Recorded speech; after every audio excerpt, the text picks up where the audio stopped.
আসসালামু আলাইকুম এভরিওয়ান, কেমন আছো তোমরা সবাই? আশা করি সবাই ভালো আছো। তো আজকে আইসা পড়ছি তুমি আছো হৃদয়ে গল্পের পার্ট 2 নিয়া। তো চলো বেশি কথা না বাড়িয়ে গল্পের পার্ট 2 শুরু করা যাক। আমি ভেবেছিলাম আমাদের পাহাড় সমান অভিমানগুলো ভুলে গিয়ে আমরা আবার একসাথে দেখা করব, কথা বলবো, কিন্তু না, এমনটা হয়নি। সেদিনের পর থেকে নুসরাতের জন্য অনেকটা দিন আমি খুব অভিমান ভরা ভালোবাসা নিয়ে অপেক্ষা করেছিলাম। নুসরাত আমাকে ফোন দিবে, সবকিছু বলে আবার আমাকে আপন করে নিবে, এমনটাই ভেবেছিলাম আমি। কিন্তু সে আমাকে ফোন দেয়নি, আমিও নিজ থেকে তাকে ফোন দেইনি। আমারও ইগো জিনিসটা তার থেকে কম ছিল না।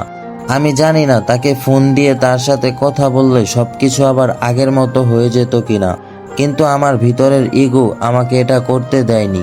আমার ভিতরের সত্তাটা সবসময় শুধু একটা কথাই বলেছে, যে মানুষটা তোকে চায় না, যে মানুষটা তুই অভিমান করলে তোর অভিমান ভাঙায় না, যে মানুষটা তোর ভালোবাসা ভরা শাসনগুলোতেও বিরক্ত খুঁজে পায়, সে মানুষটার সাথে তুই নিজেকে কখনো সুখী দেখতে পারবি না।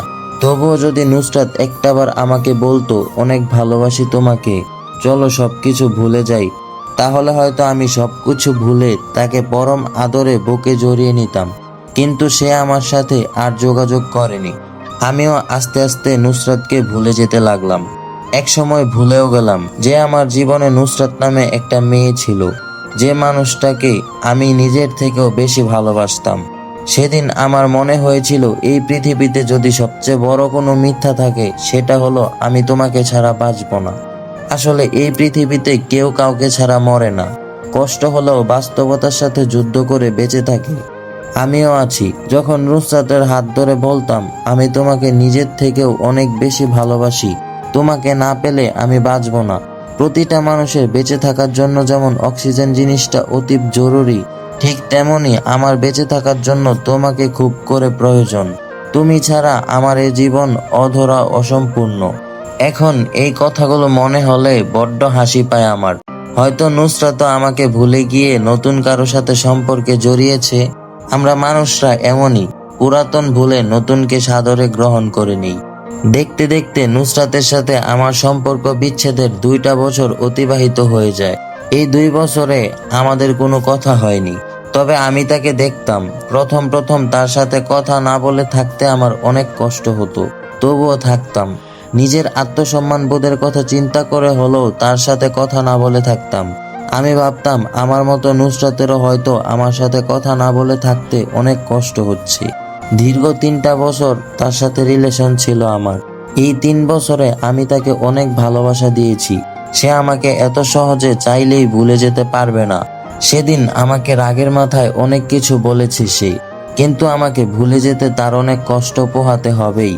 কিন্তু যখন দেখতাম সে হাসি খুশি ভাবেই আগের মতো তার বন্ধুদের সাথে চলাফেরা করছে, ট্যুরে যাচ্ছে, আর সেগুলো সামাজিক যোগাযোগ মাধ্যমে দিচ্ছে, তখন বুঝতাম আমার ধারণা ভুল ছিল। সেটার প্রমাণ আমি পাচ্ছি।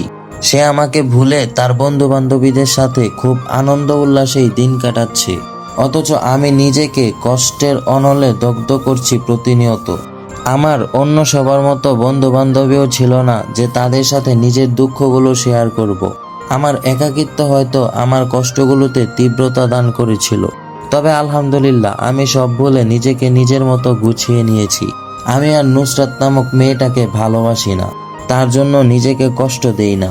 যেহেতু আমি জাতীয় বিশ্ববিদ্যালয় থেকে অনার্স পাশ করেছিলাম, তাই চাকরির বাজারে আমাকে অনেক ব্যাগ পোহাতে হয়েছিল। সত্যি বলতে জাতীয় ভার্সিটির স্টুডেন্টগুলো প্রথম থেকেই পাবলিক ভার্সিটির স্টুডেন্টদের থেকে মানসিকভাবে অনেকটা পিছিয়ে পড়ে।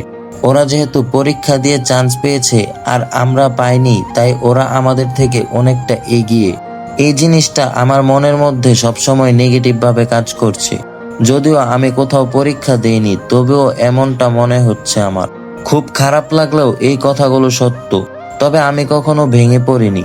অনার্স শেষ হওয়ার পর বিসিএস ক্যাডার হওয়ার আশায় দীর্ঘ 2টা বছর আমি অক্লান্ত পরিশ্রম করেছি। দিন থেকে কখন রাত হয়েছে, রাত থেকে কখন দিন হয়েছে, এসবে আমার কখনো মনোযোগ থাকতো না। আমার সমস্ত মনোযোগ থাকতো বইয়ের পাতায়। এত পরিশ্রম করার পরও যখন আমি বিসিএস ক্যাডার হতে পারিনি, তখন আমার মনে হয়েছিল বিসিএস আমার জন্য না। এই পৃথিবীতে কিছু বিরল প্রজাতির এক্সট্রা অর্ডিনারি মানুষ আছে, বিসিএস তাদের জন্য। তবে বিসিএস ক্যাডার না হতে পারলেও আমি প্রথম শ্রেণীর একটা সরকারি চাকরি পেয়ে যাই। আমি এখনো বিশ্বাস করি আমি বিসিএস ক্যাডার হতে চেয়েছিলাম বলেই আজ প্রথম শ্রেণীর সরকারি চাকরি পেয়েছি। তাই মানুষের স্বপ্ন সবসময় বড় থাকা উচিত। স্বপ্ন বড় দেখলেই কেবল বড় হওয়া যায়। তাই সবসময় বড় হওয়ার স্বপ্ন দেখাই উচিত। সেই স্বপ্নটাকে সত্যি করার জন্য পরিশ্রম করা উচিত। বাকিটুকু উপরওয়ালার হাতে ছেড়ে দিতে হবে। আমাদের আর্থিক অবস্থা খুব একটা ভালো না থাকলেও আমি বাবা মায়ের কাছে অনেক আদরের সন্তান ছিলাম। আমার বাবা মা জানতো তাদের যা অবস্থা, তারা একজনের বেশি সন্তানকে হয়তো ভালোভাবে মানুষ করতে পারবে না। তাই তারা আমি বাদে আর কোনো সন্তান নেয়নি। আমি যখনই যা চাইতাম আমার বাবা সেটা আমাকে দিত। আমার মনে আছে আমি যখন অনেক ছোট ছিলাম তখন বাবার কাছে একটা সাইকেল চেয়েছিলাম। ছোট থাকলেও আমার এমন আবদারে মা সেদিন আমার উপর অনেক রাগ করেছিল। কিন্তু কিছুদিন পর বাবা আমার জন্য একটা নতুন সাইকেল নিয়ে আসলো। তখন মাই আমাকে সাইকেলে চড়িয়ে ঘোরাতো। আমার কাছে মনে হতো আমার বাবা মা পৃথিবীর শ্রেষ্ঠ বাবা মা। অথচ এমন বাবা মায়ের ইচ্ছেটাও আমি পূরণ করতে পারিনি। এতটাই ব্যর্থ ছিলাম আমি। তারা চেয়েছিল আমি যেন ভালো রেজাল্ট করে শহরে পড়তে যাই, কিন্তু আমি তখন তাদের কথা শুনতাম না। পড়ালেখায় মনোযোগ দিতাম না, সবসময় খেলা নিয়ে থাকতাম। যার কারণে এসএসসিতে খুব ভালো একটা রেজাল্ট করতে পারিনি। ইন্টারে কিছুটা ভালো করেছিলাম। তারপর গ্রামের একটা ভার্সিটিতেই ভর্তি হই। তবুও আমার জন্য আমার বাবা মায়ের ভালোবাসা একটুও কমেনি। আমি তাদের আশা পূরণ করতে না পারলেও তারা আমাকে কখনো কোনো কিছুর অভাব দিত না। যেদিন আমি চাকরি পেয়ে গেলাম সেদিন মাকে জড়িয়ে ধরে অনেক কেঁদেছিলাম। সেদিন বাবাকে জড়িয়ে ধরে বলেছিলাম, তোমাকে আর কাজ করতে হবে না। এখন থেকে তোমরা দুজন আরাম করবে, পায়ের ওপর পা তুলে খাবে।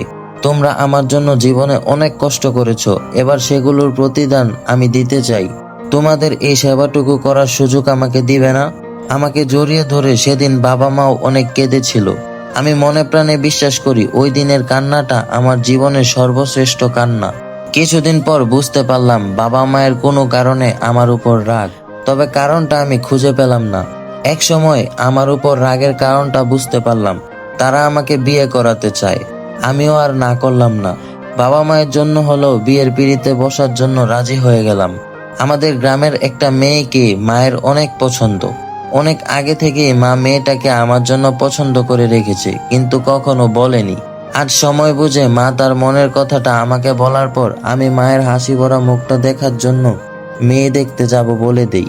সেই মেয়েটাকে দেখার জন্য মা আমাকে নিয়ে মেয়ের বাসায় এসেছে। আমি মেয়েটাকে দেখে জাস্ট পাথর হয়ে বসে রইলাম। আমার নিজেকেই কেন জানি নিরামিষ মনে হলো। এত সুন্দর একটা মেয়ে আমার গ্রামে বাস করে, অথচ আমি জানি না। তার চেয়ে বেশি অবাক হলাম যখন মেয়েটার পাশেই আমার প্রাক্তন প্রেমিকা নুসরাতকে দেখতে পেলাম। আমরা যে মেয়েটাকে দেখতে এসেছি সেই মেয়েটার কাজিন হচ্ছে নুসরাত। তো গাইস, আজকের পার্ট 2 এইখানেই শেষ করতেছি। যদি গল্পটা ভালো লাগে তাহলে অবশ্যই লাইক দিতে ভুলবে না। আর যদি পরবর্তী পার্টটা তোমরা চাও তাহলে অবশ্যই কমেন্ট করে জানাবে। ধন্যবাদ সবাইকে।